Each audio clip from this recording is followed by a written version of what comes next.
What's up guys, Todd Kelly, Shuswap Outdoors here. Just wanted to do a quick 1-year review of the Kni-Co Alaskan Wood Stove. I've been running it in my Cabela's Bighorn tent, which we've had for about 15 years. And prior to this wood stove, we had one of the Great West Metal airtight heaters, which was a nice stove and fairly cheap compared to this one.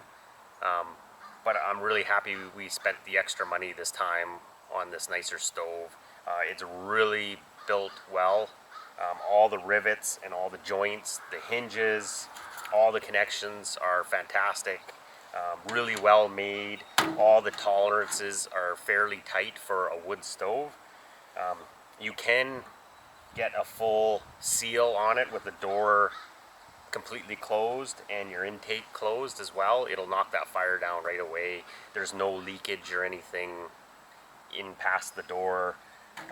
I don't go with any of the accessories. I'm not a big fan of the water tanks or the tables. I just don't see any use for them at all.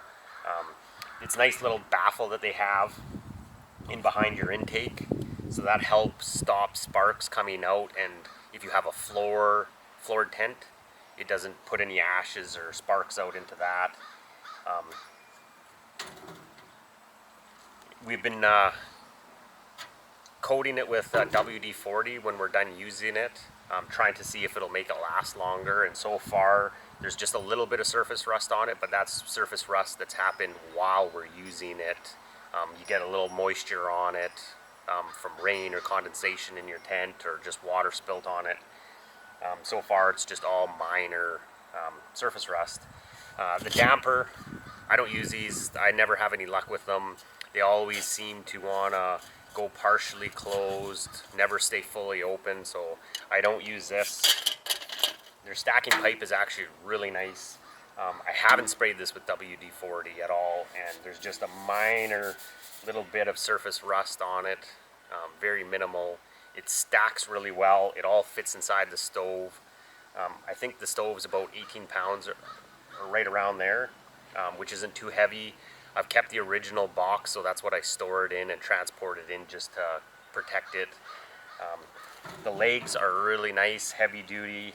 You can jam a lot of wood in here, and it's a fairly long stove, and so I've found the wood I'm cutting to use in it, I'm cutting longer than I typically would, just so you get that full length piece of wood in there.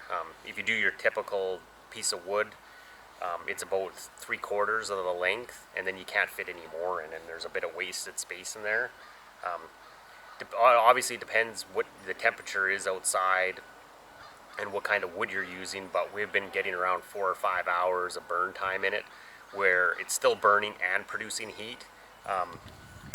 You can dampen these things down where they'll smolder for 6, 7, 8 hours, but they're not you're just putting soot into your pipe and going through wood and not reaping any benefits from it. So with it cracked open a little bit, it'll produce heat and burn for a fairly long time.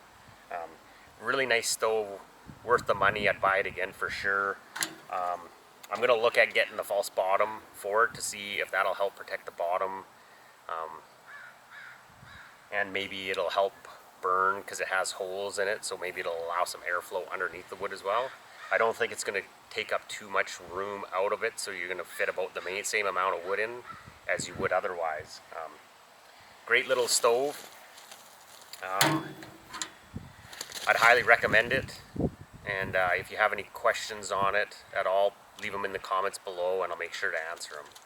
Anyways, thanks for watching. Make sure you hit that thumbs up and subscribe if you want to see more content like this. Thanks for watching.